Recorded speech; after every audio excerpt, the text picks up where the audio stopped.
Welcome back, Stats23 here, back again with some knife therapy, and today I have for you the Civivi Conspirator.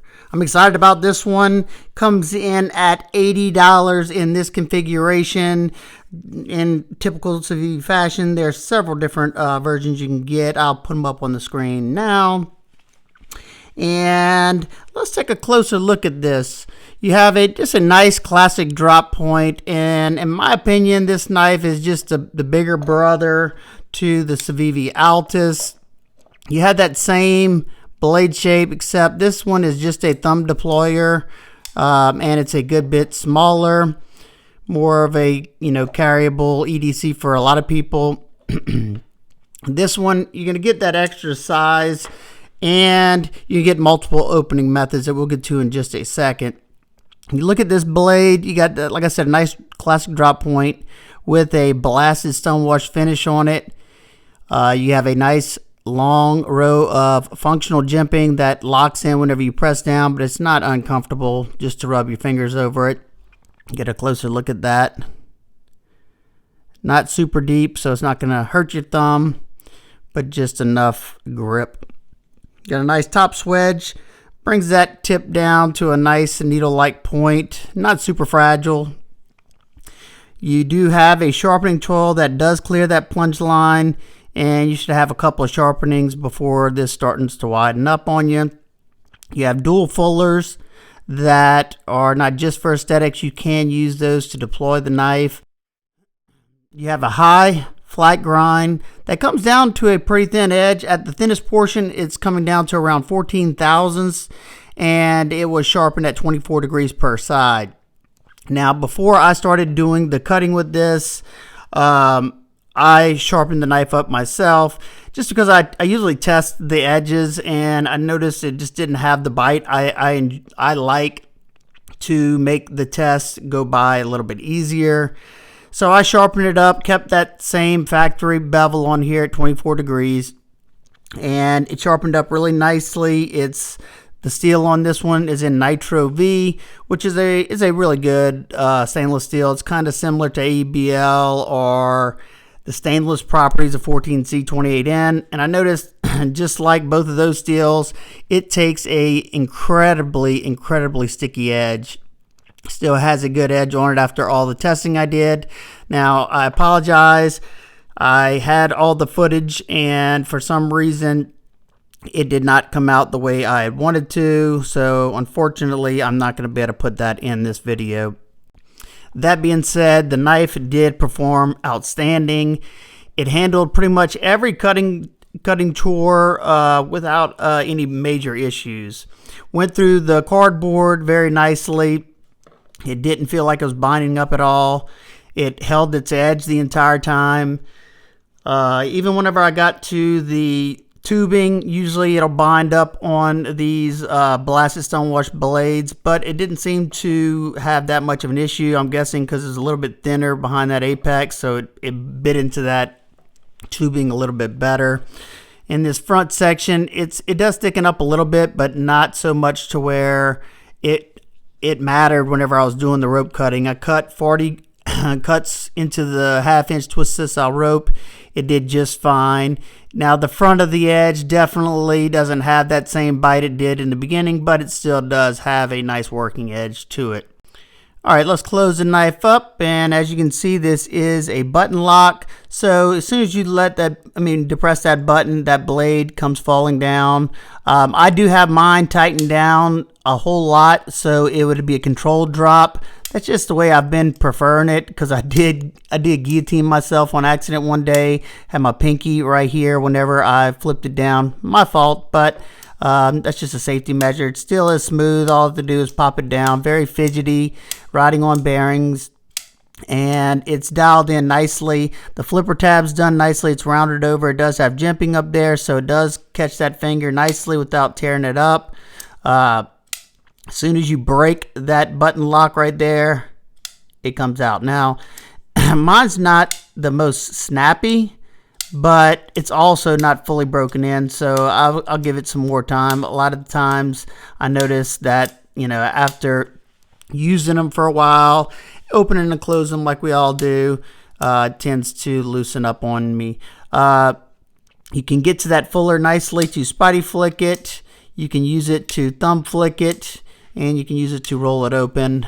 All the methods that I enjoy the most, the thumb roll and the spotty flick. Easy. You could also actuate it left-handed. You can spotty flick it left-handed, and I'm terrible at that. You can slow roll it left-handed as well. Being that I'm saying that now, it is tip up, left or right hand carry, deep carry pocket clip. They didn't countersink the pocket clip, but I didn't notice any problems with it going in and out of the pocket. Let's check it out in the pocket real quick. It does have a good ramp to it that clears the seam of the pocket nicely and sits fairly deep. As you can see, there's no knife sticking up out of the top. And it does sit a little bit away from the pocket, I've noticed, at least whenever I carry it, but not so bad to where you couldn't put something on this side. You can reach your hand in there and you're not going to hit that flipper tab, or at least you're not going to hurt yourself because it's rounded right there. Let's take a look at the scale area. You have the Civivi branded pivot that's blackened. It is countersunk completely. You have T8 hardware, T8 pivot, T6 on the clip screws. You do have a little small divot right here on both sides. I guess, I don't know, maybe more so for your grip. It's not, a deep divot at all. Let's see if I can barely show it to you. But I will say they did an excellent job with rounding the edges of this knife. And while I'm talking about that, let's look at this micarta. This is not my favorite micarta, but I must say I don't mind this one. This is in black micarta. The texture on this micarta feels very, very good. You can actually, if you look, you can actually see the canvas almost, or whatever material they're using. You can see it to where you have that fuzziness feeling to it, and it really, as you can hear, it really grips to your fingers, and I love that. It's also soft feeling, and being that you have a pretty neutral handle, no choil areas like this one to where your fingers kind of stuck in that position. This one doesn't have that, and I like it because I found that I can grab it in any grip and it not be a problem. Everything's comfortable on this knife. Every way I was handling it, no problem whatsoever. It has just that a little bit extra thickness. The average thickness is 0.5. This one's 0.51. It's not much, but you feel it. It's comfortable, solid in hand, and it's not many knives, especially flat scale knives like this, that I get excited about. And this one really, really excited me. All right, let's take a look at the button lock. You do have a recessed area right there, and we're going to see how far you got to depress it before it disengages.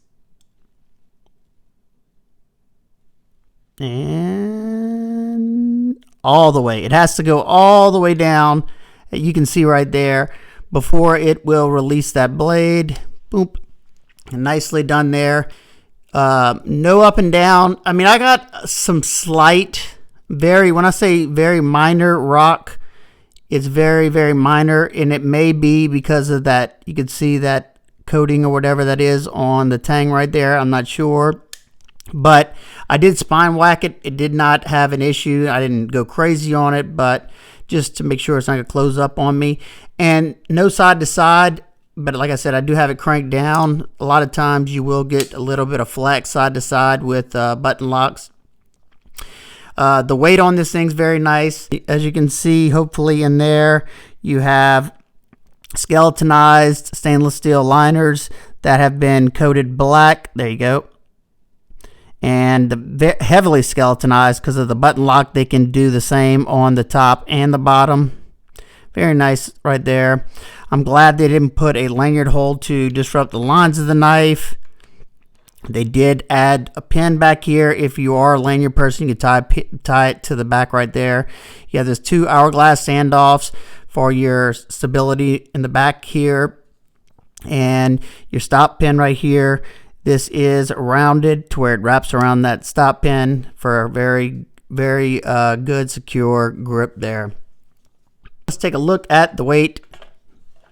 First in grams. Let's see, 108 grams. And 3.8 ounces. Yeah, definitely think that that's excellent. It feels very light. Let's see the balance point on this. Yeah, that's what I thought. The balance point is perfect. That's why it feels even lighter than it actually is. Not saying that 3.8 or whatever ounces is not light, but just feels very light in hand because of the balance point. All right, let's look at some size comparisons. Like I just showed y'all, the Civivi Altis, its little brother. And here's the Kaiser Assassin. Another one that I was testing alongside of these. So both of these are a good bit smaller. Bigger brother, or one bigger brother. You have, actually, nope. It's about the same. Actually, the button lock Elementum is a hair smaller. I think the Cogent is the same size, if I'm not mistaken. Actually, the Cogent's a hair shorter. Now, I will say, I love the cutting performance of this. Can't stand the fact that I can't open it other than the button. But between these two, I was enjoying this one a lot. It does lock me in with this little thumb groove. But I must say that this one's a little bit more comfortable in hand. And I just find that the drop point on this one is just a little bit more of my style. I love the aesthetics of the Cogent. The action's a little bit better on my particular Cogent, but this one, like I said, may just not be broken in yet. Two quick, more common knives that more people have, the Ontario Rat Model 1 and the Rat Model 2. So as you can see, it is just a hair shorter than the Rat Model 1, which is a pretty full-size knife there.